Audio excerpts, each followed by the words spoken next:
Hello and welcome to a very special How I Paint Things. Now today we're going to tackle a Volksgrenadier, which is made up from the plastic Winter Germans box from Warlord Games, which I'll link to in the description below so you can go pick one up if you so fancy. And this method is really going to work for pretty much anything set during, the winter period. Now the Germans, their overcoats didn't really change much. The box set that this fella comes from I would suggest is probably a little better for late war stuff, but you can also use it if you want to do early war, invasion of France, Stalingrad, and so forth. But Volksgrenadiers is the army project I've got in mind for this fella. So all of the paints will be listed in the description below. Without any further mucking around, let's get started. Now to start with, I've hit this fella with a primer spray of Seer from Citadel. Any mid-tone sort of grey will work for this. We are going to cover most of it after all. But I quite like Seer because it being so light, it's actually fairly easy to get some of the other lighter colours over the top of this. Where we're going to start might surprise you. I've got here a little German Camo Pale Brown. And we're going to get in first of all and paint this little wrap around his head. So any scarves or what have you. The reason for this is because later on, when we come back around this area, there's a lot of chance of us hitting, like for example, his face. If you want to paint his gloves in this as well, you go knock yourself out. Now, there isn't really a correct colour for that, and honestly, you can paint it pretty much anything that you like the look of. I just like that pale brown because it's got kind of a woolen finish to it. If you wanted to paint his hands in too, wearing gloves, then you could do that as well. Some of these miniatures are visibly wearing sort of 3 or 4 fingered mittens. But this fella I'm going to paint with exposed hands. And with that, I'm using Beige Red. This is a real nice sort of mid-tone skin color. And it applies very easily over Seer. Now that will take a couple of coats to get a nice solid color, but it's a great skin tone. What I've got now, we're finally going to move on to his jacket, and for this I've got German Field Grey. I'm going to water this down just a little bit more than I ordinarily would, because I want a little bit of translucency here. Now I've got one of the old base coat brushes from Citadel, but a size 2 or even a size 3 brush, if you can find something similar, will be quite good for this. What you want to do, if I spin them around here, so with your slightly wetter than usual Feldgrau, or field grey, you'll notice that this goes on very smoothly, but as it dries, it's going to give us a little bit of translucency to the Seer underneath, which is pretty rad. Now, when you're applying it, try and keep your brush moving in the same direction, because that will keep any brush strokes to a minimum, and it will look a little more natural if you do end up with any. Don't worry too much if you hit things like his equipment, particularly his Y belt here. It doesn't matter. But his, all this webbing and stuff, his pack, try and avoid that if you can.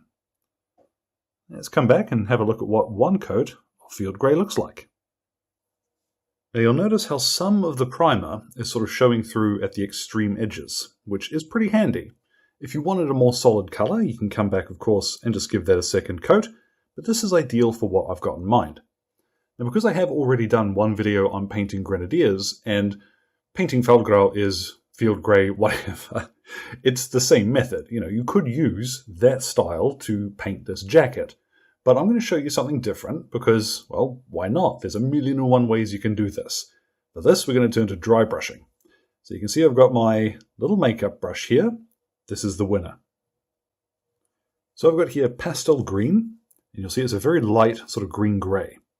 And I'm going to first of all just slightly flick along the edge of his base just to get a feel for how much I'm going to leave behind. And it's kind of difficult to see on that base. A good place to test this is across his shoulder straps, because we're going to paint these dark brown in a minute anyway. Just very lightly tickling across there and catching edges of detail. So on his sleeve, let's flick along his arm very, very lightly, and you'll see we'll catch the exposed edges and those raised folds and leave the shading in the recesses. Now, it is possible to go overboard with this, so be a little sparing at first, and you will get a feel for how much of this works. So I'm going to go ahead and dry brush his whole uniform, and any areas like on his hands and what have you, if I end up hitting those with a little too much green, it doesn't matter. We're gonna touch those up later. Now I know at this stage it looks dreadful, and that's perfectly honest, that's fine. This is why I started showing the finished product at the start of videos, because, you know, keep the faith, we are going to do plenty to this. What I'm going to do now is move on to painting the rest of the details on the miniature, and because I have already done grenadiers, I'm going to skip over these a little, but I will show you each color that I'm using. So I'm using German Camo Dark Brown, or Black Brown. It'll be in the description. This is a lovely dark brown, really good for sort of brown-black leather. Now I'm going to use Khaki, and we will paint in his bread bag, so this bit hiding under all of this gear, and his STG ammo pouches. And now we'll use German Camo Dark Green for the gas cape canister, and his mess tin here. Honestly, this is one of the reasons I really like painting Americans, because all of their kit is just one bloody colour, as opposed to all this mucking about with the Germans, but it does look cool when it's done. Now while those are drying, we'll paint a couple of wooden details, and for this I've got Beige Brown. So his entrenching tool handle here. Now as well as that tool handle, remember that your Sturmgewehr will have a wooden stock and pistol grip. I have seen some of them which have a plastic body, so a plastic stock rather. I don't really know if those are slightly later versions. Either way, here's a little flat earth just to do the felt on his water bottle.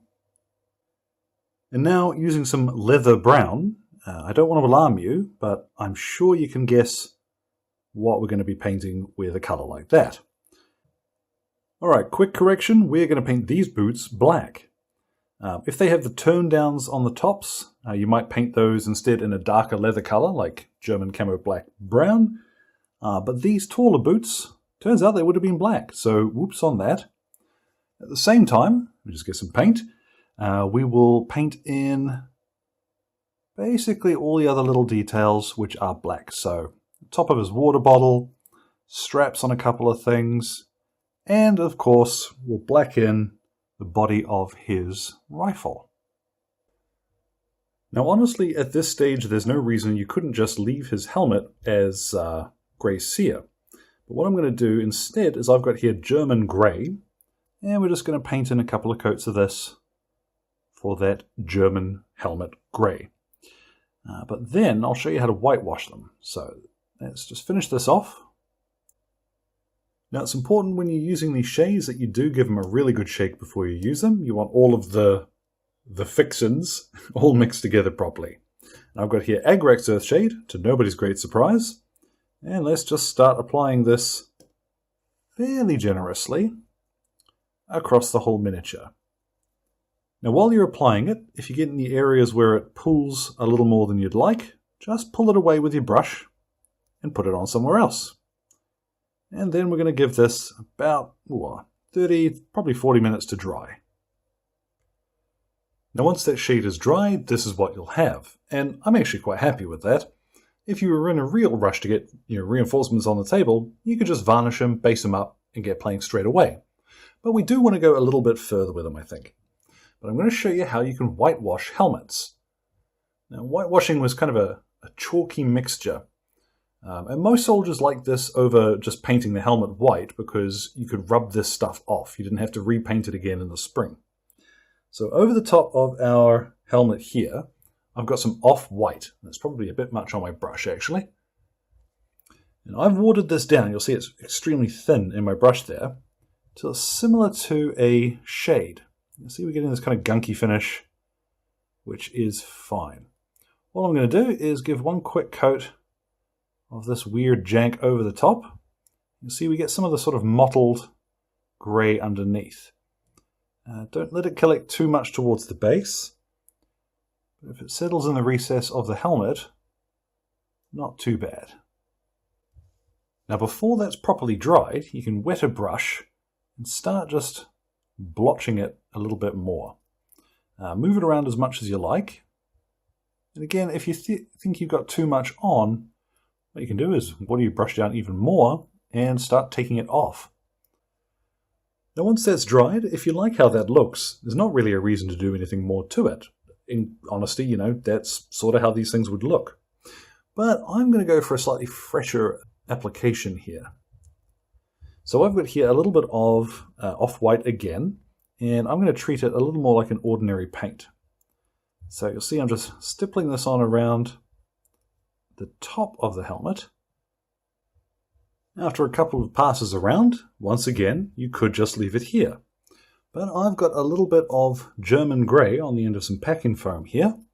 I'm just going to stipple on some German grey chips where he would sort of ding his head most commonly.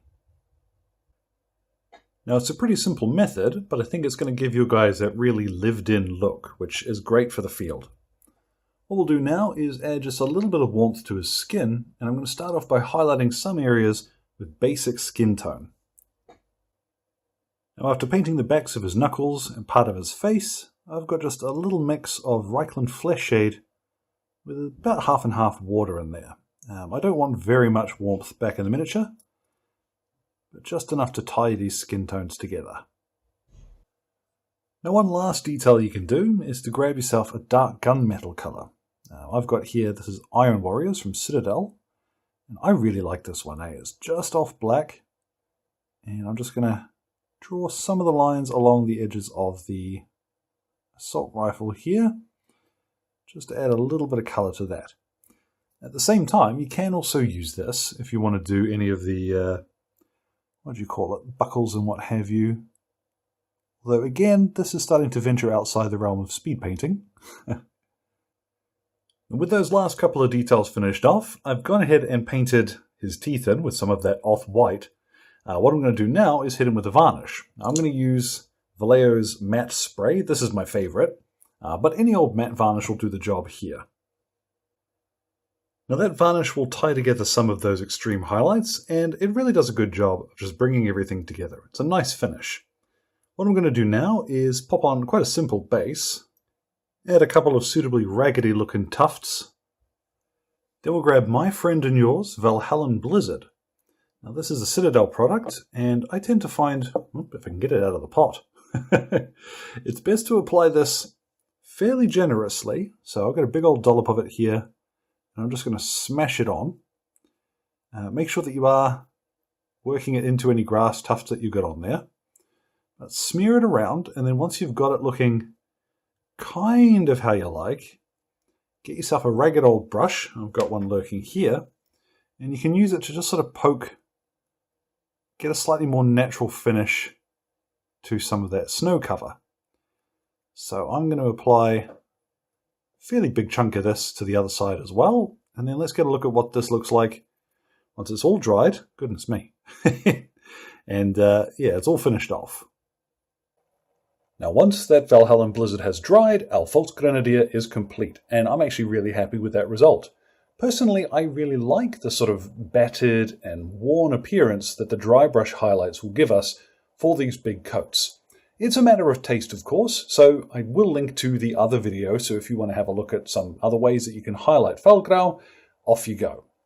Now as always, thank you very much to Exit 23 Games for the light and sound equipment, as well as all of the patrons who are keeping me ticking over in paint and glue, including producers Alan Nuttall, Kyrie Crawford, Trainboy, Connor, and Fred. Your support is invaluable, folks. So any questions, feel free to drop them in the old comments box below. My Twitter and Facebook are both linked there too. So thank you very much for your time, and you all enjoy the rest of your day.